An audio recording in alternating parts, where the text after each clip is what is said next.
Part 1లో మనం Tux ఎట్లా వేసుకోవాలనేది చూపించుకున్నాం కదా. ఇప్పుడు ఎంత క్లాత్ పట్టుకోవాలా టక్స్ అనేది, టక్స్ని ఎట్లా తీసుకొని రావాలా కుట్టేటప్పుడు అనేది మనం ఇప్పుడు చూసుకుందాము.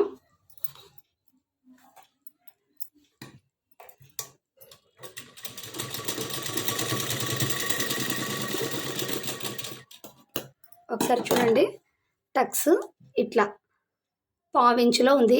ఇది ఉప్పదీస్తే కనుక 1/2 ఇంచ్ క్లాత్ మనకు బయటకు వచ్చేస్తుంది. ఇట్లా మనం టక్స్ పెడితే 1/2 ఇంచ్లో ఉండాల. ఇంకోటి ఇక్కడ లావుగా పట్టి వస్తూ కొన్న చివర్లకి షార్ప్గా రావాల. ఇది చాలామంది పొరపాటు చేస్తుంటారు, ఇక్కడ కూడా గోల్గా తీసుకొని వస్తారు. అట్లా చేయకూడదు. ఇట్లా 1/2 ఇంచ్ పట్టుకొని షార్ప్గా లాక్కోవాలా. అన్ని టక్స్ అదే విధంగా పట్టుకోవాలా.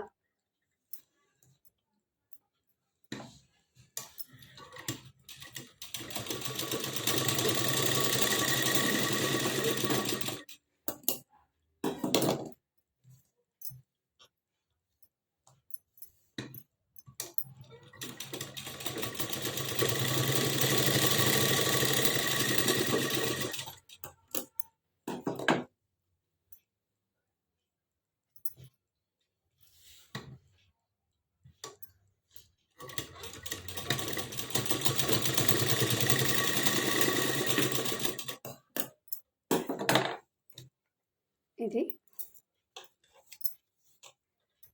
ఇట్లా మనకు పర్ఫెక్ట్గా బ్లౌజ్ వస్తుంది.